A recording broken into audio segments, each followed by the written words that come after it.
7,805 गुणिले 5 दिलेला आहे. तर आता हे कशा प्रकारे सॉल्व करायचं आता हे गणित पहा.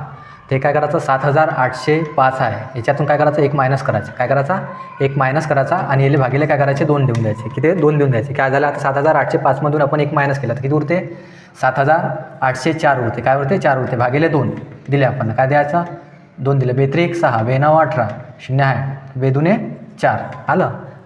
तर काय लिहायचं हे एवढं आपलं उत्तर आलं. ह्याच्यासमोर काय लिहून द्यायचं 5 लावून द्यायचा. हे काय आलं आपलं उत्तर आलं. हे काय आलं आपलं उत्तर आलं. आता हे गणित तसंच प्रकारे 46,843 मधून काय करायचं 1 मायनस करायचा. किती उरते मग 1 मायनस केल्यावर भागिले 2 देऊन द्यायचे.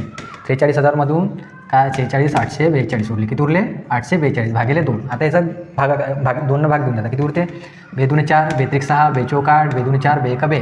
किती आलं आपलं उत्तर याचं 23 4 2 1. तर आता काय याच्यासमोर 5 लावून द्यायचं. हे काय आलं आपलं ॲन्सर आलं. काय आलं हे आपलं ॲन्सर आलं. याचं उत्तर तुम्ही कमेंट बॉक्समध्ये सांगून